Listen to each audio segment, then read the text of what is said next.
কোরআন শরীফের শুরুতে 7টা সূরা আছে যাকে সাবে তাওল বলা হয়।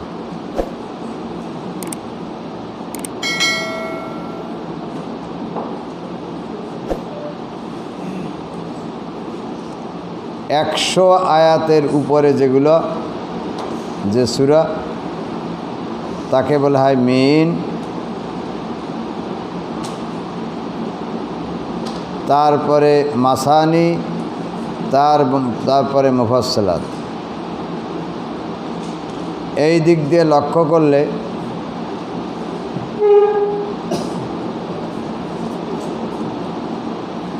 সাবে তাওল 7টা লম্বা সূরা।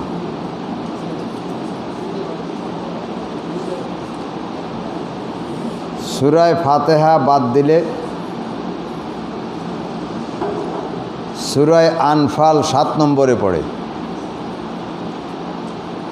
একটু বুঝতে হবে, বুদ্ধি খাটাতে হবে, ব্রেনটা স্থির করতে হবে।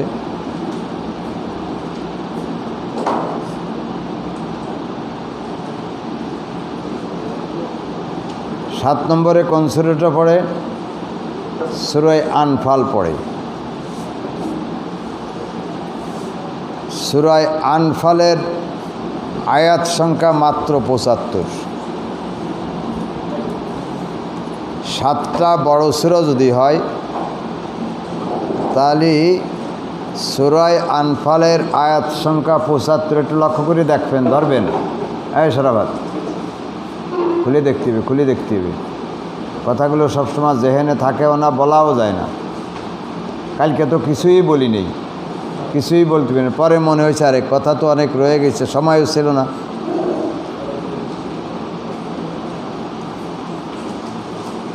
সাবে তাওল 7টা বড় সূরা, তার ভিতরে 7 নম্বরে সূরা আনফাল পড়ে। অথচ সূরা আনফালের পরে যে সূরাটা আছে যাকে সূরা তাওবা বলা হয়, তার আয়াত সংখ্যা আনফালের চাইতে বেশি।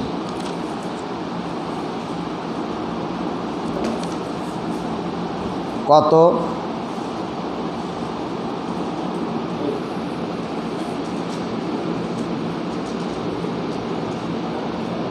কত? হ্যাঁ, কি?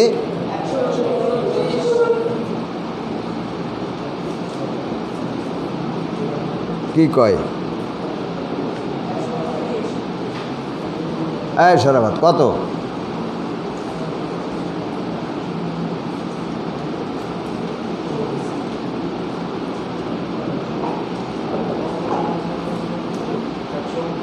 $129। সূরা এর আগের সূরা আনফাল তার আয়াত সংখ্যা 75। তাই 7টা আয়াত পরপর যার নাম সাবে তাওল, 7টা বড় সূরা। তা 75 বড় না 129 বড়? তা কথাটা কেমন জানি উলট পালট হয়ে যায়। তাই সূরা তাওবাটা আগে নেওয়া দরকার ছিল, সূরা আনফালটা পরে আসা দরকার ছিল।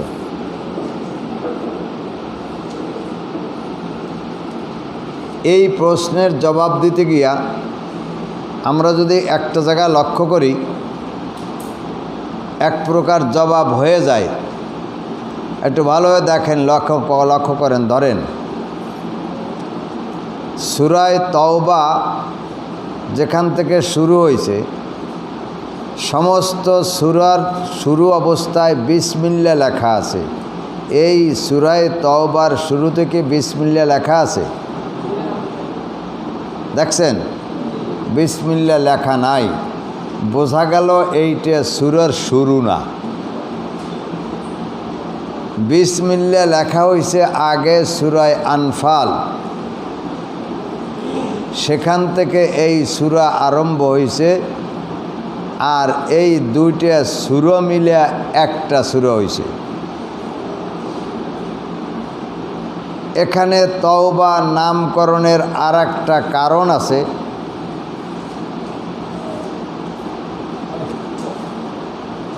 তওবার অর্থ ফিরে আসা, গুনার থেকে ফিরে আসা।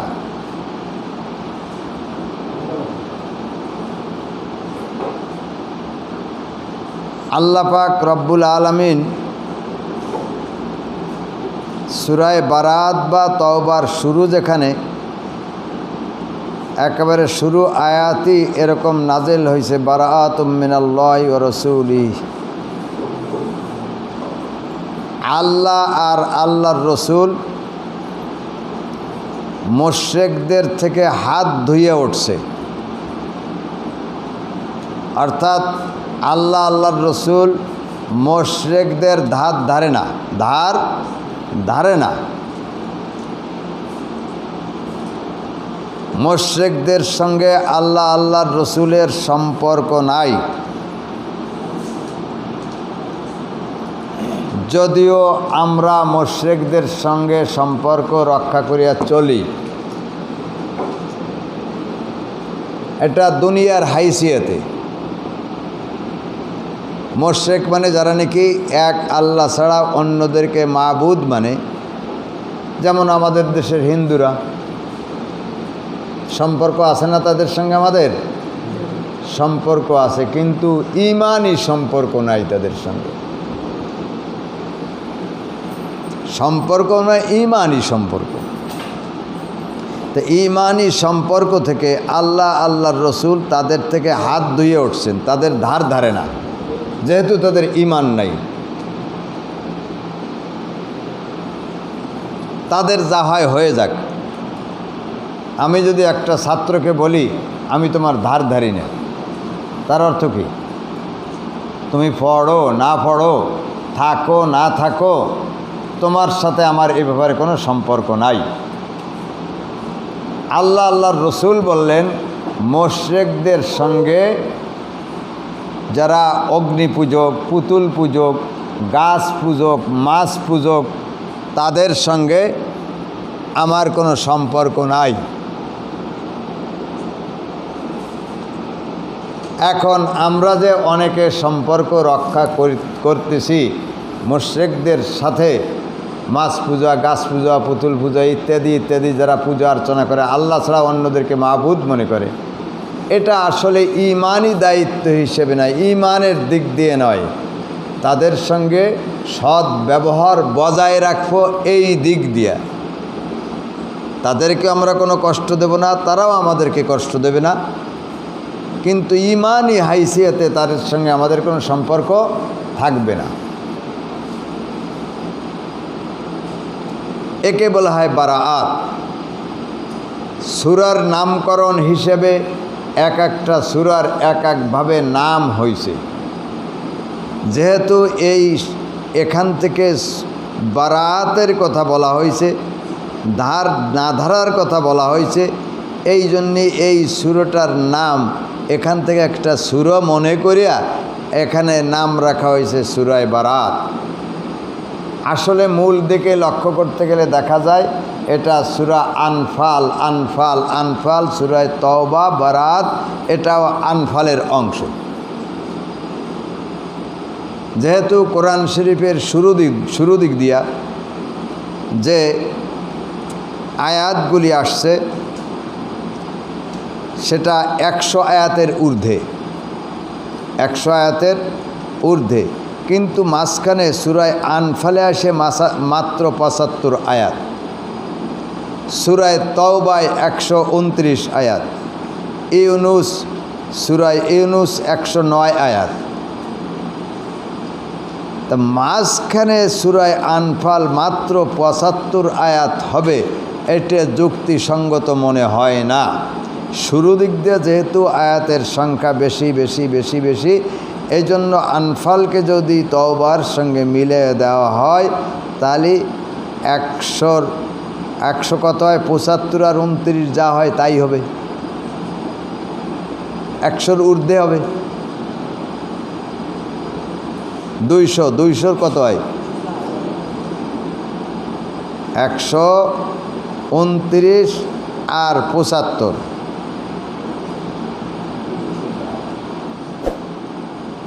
তাহলে বোঝা গেল এই সূরা আনফালটা বড় একটা সূরা। তওবা নামে কোনো সূরা নাই বা বারাত নামে কোনো সূরা নাই। এখানে সূরা বারাত নাম রাখার কারণ আল্লাহর রসুল মুশরিকদের থেকে হাত ধুয়ে উঠছেন, বারাত হাসিল করছেন, তাদের কোনো ধার ধারেন না আল্লাহর রসুল। এই জন্য একটু নামটা ভিন্ন দেওয়া হয়েছে। আসলে গণনা হিসেবে দেখতে গেলে সূরা তওবা নামে কোনো সূরা নাই, এটা আনফাল আনফাল আনফাল চলছে। যেহেতু আর একটা কারণ হলো সূরা তওবা আর আনফালের বিষয়বস্তুটাও এক, দুইটার বিষয়বস্তু যখন এক তাহলে সূরাও এক বলে বিবেচিত। কথা অনেক আছে, সেদিকে যাব না। এখানে মূল যে কথাটা, দুইটা সূরা যখন, তখন মাঝখানে একটা গ্যাপ দেওয়া, একটা গ্যাপ আছে না, কিন্তু সূরার নাম নাই আইসের। এখানে সূরার শুরুতে যে বিসমিল্লাহ থাকে, বিসমিল্লাহটা নাই। বিসমিল্লাহ না থাকার কারণ, প্রথম 1 নম্বর কারণ হলো দুইটা একই সূরা, এই জন্য সূরা আনফালের শুরুতে বিসমিল্লাহ লেখা হয়েছে, এখানে বিসমিল্লাহ লেখার কোনো দরকার নাই। কথা বুঝে আসছে? তাহলে এখানে সূরার যে একটা ভাগ দেওয়া হয়েছে, কেমন জানি সূরা এরকম একটা রেখা টানা হয়েছে, এই জন্য একটু পড়ার নিয়মটা ভিন্নভাবে করা হয়েছে, ভিন্নভাবে করা উচিত। কারিগণ এখানে 3 সূরাতে পড়ার জায়েজ রাখছেন। এই কথাটা লেখা হয়েছে শাতবী নামক একটা কিতাব আছে, ইনায়েতে রহমানি, শাতবীর সরা, শাতবী কিতাবের ব্যাখ্যা কিতাব ইনায়েতে রহমানি, তার ভিতরে এই কথাগুলি লেখা আছে।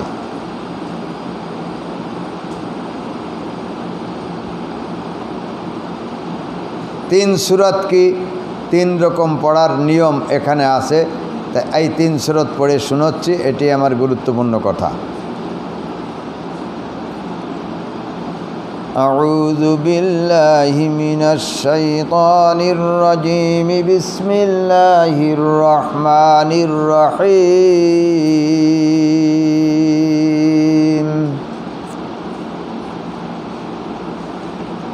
ইন্নাল্লাহা বিকুল্লি শাইইন আলীম। বারাআতুম মিনাল্লাহি ওয়া রাসূলিহি ইলা আখিরিল আয়াত। 1 সূরাত। দ্বিতীয় সূরাত ইন্নাল্লাহা বিকুল্লি শাইইন আলীম, বারাআতুম মিনাল্লাহি ওয়া রাসূলিহি। এটারও সাক্তা করছি। আগেরটা হলো ফসল, অর্থাৎ ভিন্ন করে পড়ছি, 2 সূরার বা 2 আয়াতকে ভিন্ন করে পড়ছি। আর দ্বিতীয়টা হলো সাক্তা করা হয়েছে। তৃতীয় সূরাত ইন্নাল্লাহা বিকুল্লি শাইইন আলীমুম, বারাআতুম মিনাল্লাহি ওয়া রাসূলিহি। এই 3টে সূরাতের উত্তম সূরত কোনটা, যেটা প্রথম পড়ছি আমি, এইটা হলো উত্তম সূরত। এই 3 সূরাতে বিসমিল্লাহ পড়ার কোনো গঞ্জায়েশ নাই, দরকারও নাই। দরকার নাই কেন? বিসমিল্লাহ তো যে কোনো জায়গা পড়তে পারি। দরকার নাই এজন্য এখান থেকে যে কথাগুলি আলোচনা হয়েছে, যে কথার দিকে আল্লাহ পাক আলোকপাত করছেন, তা হলো আযাব গজবের কথা। একটা উদাহরণ দিলে সহজে বোঝা যাবে। আমরা জীব জানোয়ার হালাল বস্তু জবাই করার সময় যে দোয়াটা পড়ি, তা কি বিসমিল্লাহির রহমানির রহিম পড়ি? কি পড়ি? রহমান রহিম শব্দ পড়া হয় না। বিসমিল্লাহির রহমান রহিম, রহমান রহিম শব্দ পড়া হয় না, বরং বলা হয় বিসমিল্লাহি আল্লাহু আকবার। কথা ঠিক আছে নাকি? বোঝে না। রহমান রহিম শব্দ পড়া হয় না, যেহেতু জাহিরিভাবে আমি একটা জীব জানোয়ারের গলায় ছুরি দিতেছি, তাকে জবাই করতেছি, এটা কেমন জানি একটা নির্দয়তা বোঝা যায়, দেখা যায়। ওদিকে আমি রহমান রহিম শব্দ, দয়ার শব্দ ব্যবহার করব, এটা কথা আর কাজের গরমিল হয়ে যায়। কাজ হলো নির্দয়তা, আর বললাম দয়ার কথা, রহমান রহিমের কথা। এই জন্য হাদিসে পাকে রসুল্লাহ সাল্লাল্লাহু আলাইহি সাল্লাম এভাবে নির্দেশ দিয়েছেন, তোমরা হালাল জীব জানোয়ার জবাই করার সময় বলবে বিসমিল্লাহি আল্লাহু আকবার। রহমান রহিম শব্দ সেখানে হাদিসে নাই।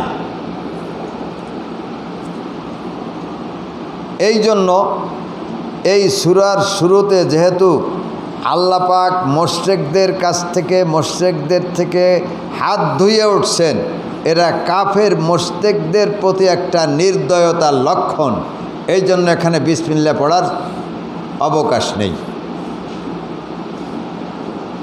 পক্ষান্তরে প্রশ্ন হবে যে হুজুর, আমরা তো কোরআন শরীফ পড়তে যেয়ে বিসমিল্লাহ পড়ে থাকি, আমি কোরআন শরীফ পড়ব, তা বিসমিল্লাহ পড়ার বাধা কি?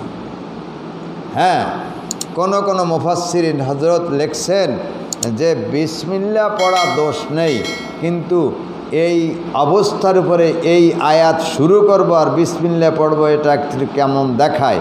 এখানে একটু নিয়তের পরিবর্তন করতে হবে।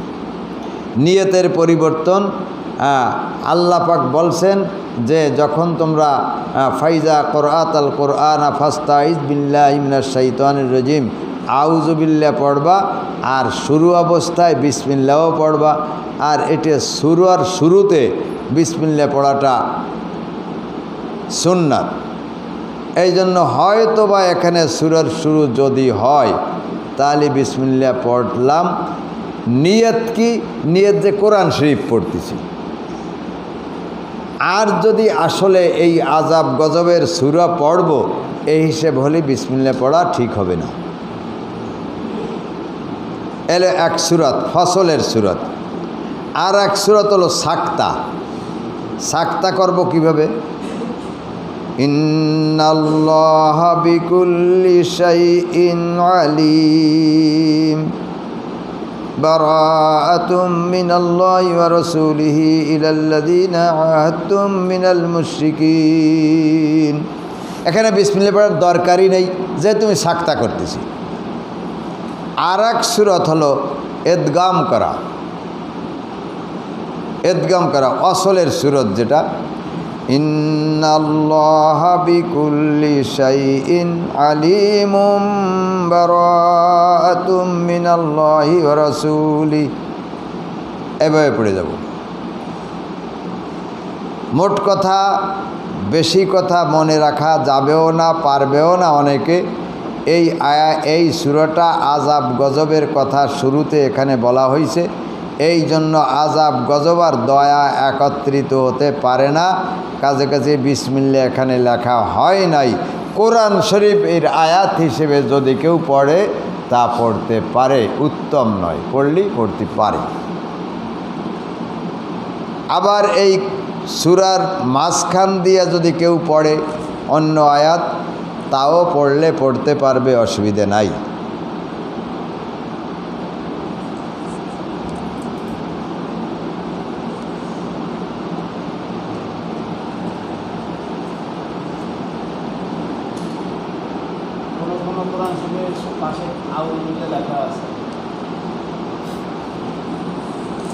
কথা বাড়িয়ে যায়। আলহামদুলিল্লাহ, প্রশ্ন হলে তো তার উত্তর দেওয়া লাগে। এই যে তালিমি খতম, এই তালিমি খতমের শুরু কোথার থেকে? অন্তত এই বাংলাদেশে তালিমি খতমের শুরু হয়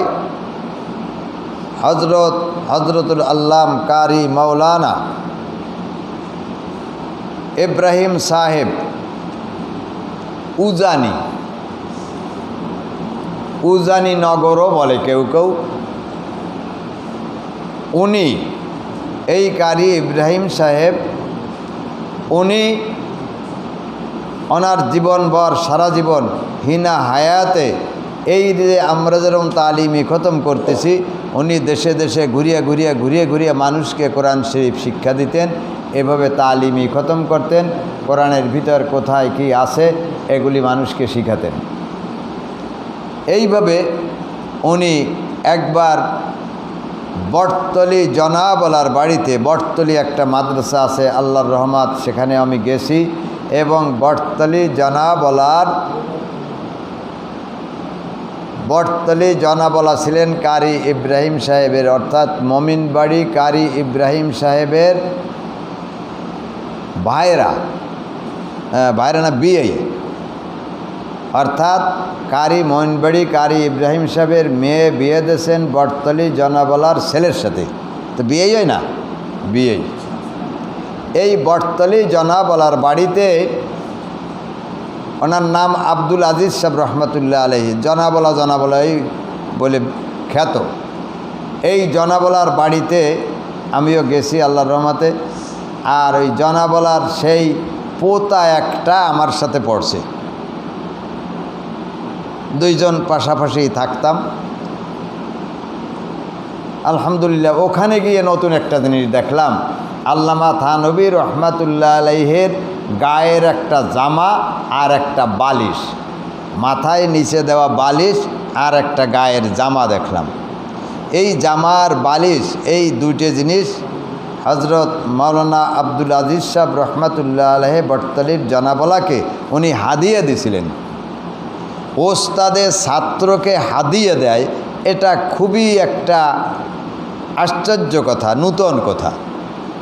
হাদিয়ে দেবে ছাত্র ওস্তাদকে, ওস্তাদ ছাত্রকে হাদিয়ে দেয়, এটা একটা নতুন কথা। আলহামদুলিল্লাহ, গায়ের একটা জামা ওই এবং বালিশ, এই দুটিকে ওনারা খুব হেফাজত করে এখনও রাখছেন। বটতলি জনাবলা নাই, ওনার ছেলেরাও একজন দুইজন আছে নাকি, আর তো নাই বললি চলে। এই বটতলি জনাবলার বাড়িতে খতম হতো, এই তালিমই খতম হতো। আর কারি ইব্রাহিম সাহেব উজানি রহমতুল্লাহ আলাইহি উনি সেখানে এই খতমের আঞ্জাম দিতেন। এইখানে যখন সূরা বারাত বা তওবার শুরুতে উনি আলোচনা করতেছিলেন যে এখানে উনি একটা এবারত লেখাইতেন। এবারত বোঝেন তো, বাংলায় কি কয়? এবারতের বাংলা কি মৌলানা?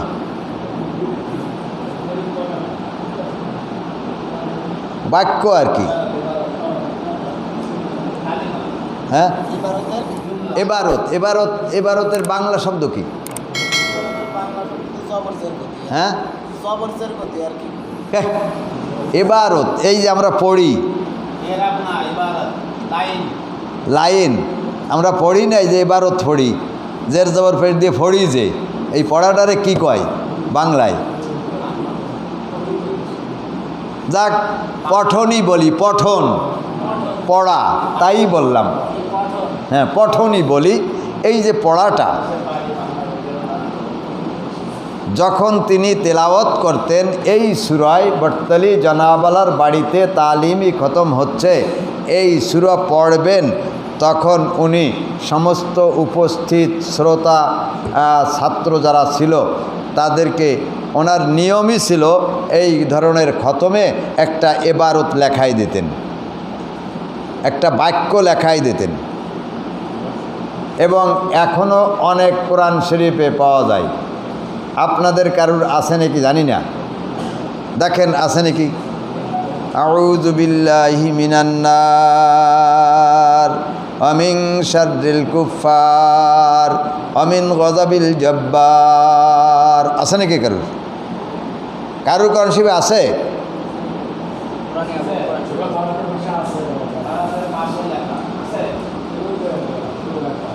আছে? আসো আসো আসো, একজন হলেই যথেষ্ট। আমার কথা না হলে একেবারে বাতাসে উড়িয়ে যায়।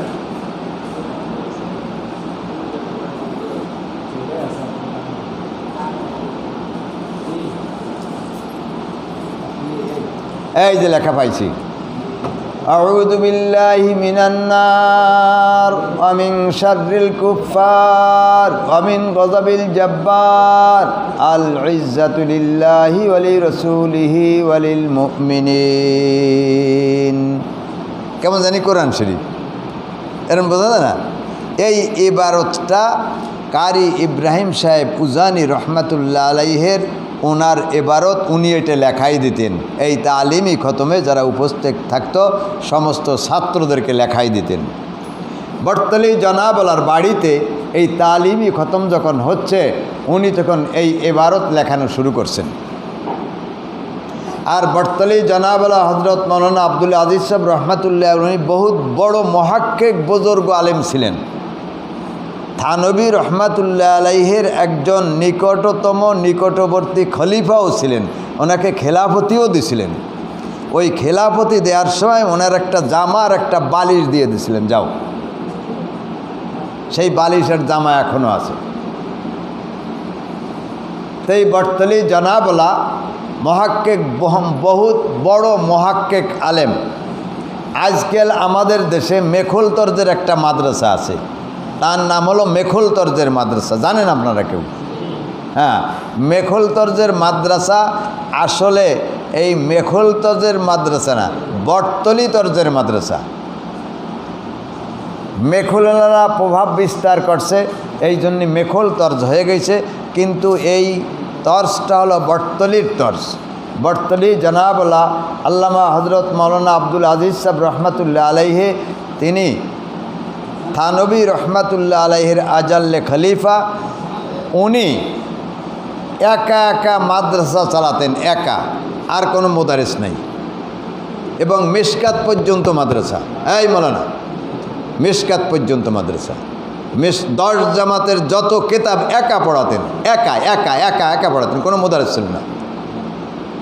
কেমন বাপের বেটা, কেমন লোক। এবং ওনার শুনি তো, আমাদের তো ওনার যেহেতু পোতা আমার সাথে পড়ছে, বুঝেন নাই, আবার ওখানে আমি বেড়াতেও গেছি।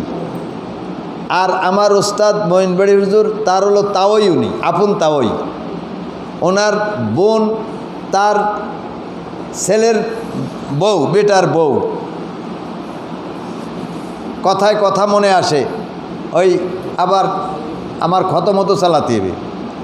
এই হুজুরের যে বোন, এনাকে ছোটোবেলায় আউস করিয়া, আনন্দ করিয়া, আদর করিয়া ওনার আব্বা টুনি কইয়ে ডাকতো। টুনি, হ্যাঁ, কয় না, অনেকের নাম ময়না রাখে না, এই টুনি কইয়ে ডাকতো ছোটোবেলায়। ঘটনাক্রমে বিবাহ হলো কোথায় কুমিল্লার, কোথায় নোয়াখালী, অনেক ডিস্টেন্স, দূরত্ব। যার সঙ্গে বিবাহ হয়েছে মৌলানা আব্দুল আজিজ সাহেব রহমতুল্লাহ আলাইহির ছেলে, ওনার নামটা আমার মনে নাই। ওনাকে ছোটোবেলায় ওনার আব্বা মা টোনা করে ডাকত। টোনার সাথে টুনির বিয়ে হয়েছে। কি কায়দা!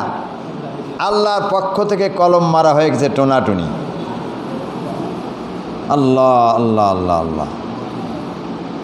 আর তার ছেলে হুজুরের ভাগ্নিয়া, সে আর আমি একসাথে পড়াশোনা করছি।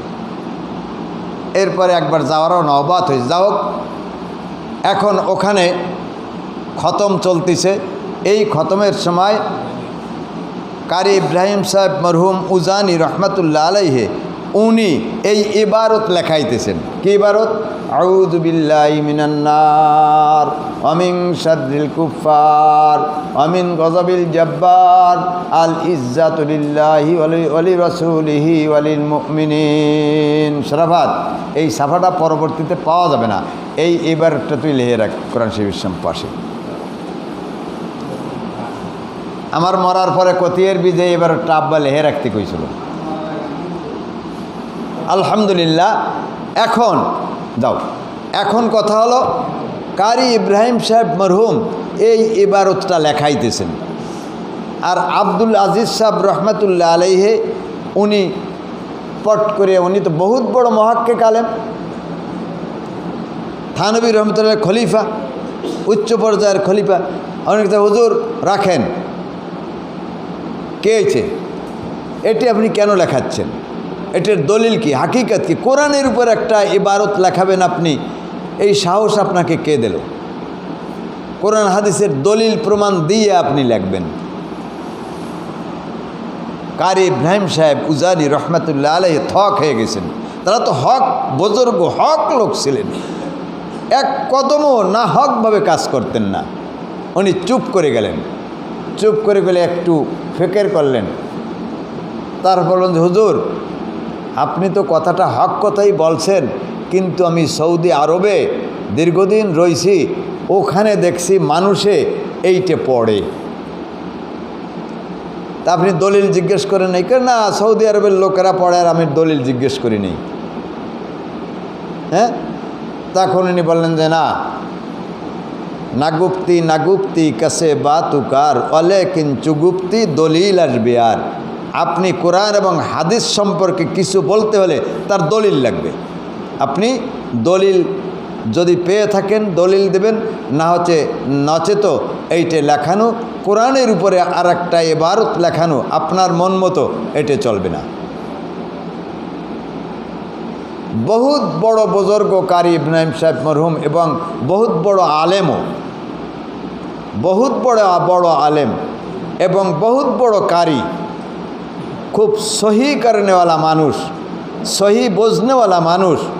তিনি বলেন যে মেয়েরা যারা আমার মজলিসে আসো, পূর্বে যারা ছিলা, আমি কোরআন শরীফে যে ইবারত লেখাইছি এটা আমার ভুল হয়েছে। আজকাল মানুষে কিন্তু ভুল স্বীকার করতে রাজি নিয়ে তাড়াতাড়ি, কিন্তু তখনকার যুগের মানুষ আল্লাহওয়ালা মানুষ, পাক্কা ইমানদার মানুষ। আপনারা আজকের থেকে এই ইবারত আর কেউ লিখবেন না, পড়বেন না, এটার কোনো দলিল আমার কাছে নাই, আমি ভুল করছি। ওই যে উনি লেখাতেন, উনি পড়াতেন, ওই সূত্র অনুযায়ী অনেক প্রেসওয়ালারা ওই ইবারতটা কোরআন শরীফের পাশে লিখে দিয়েছে। কথা বুঝে আসছে নাকি? কাজে কাজে এইটা দেখে আমরা পড়ব না।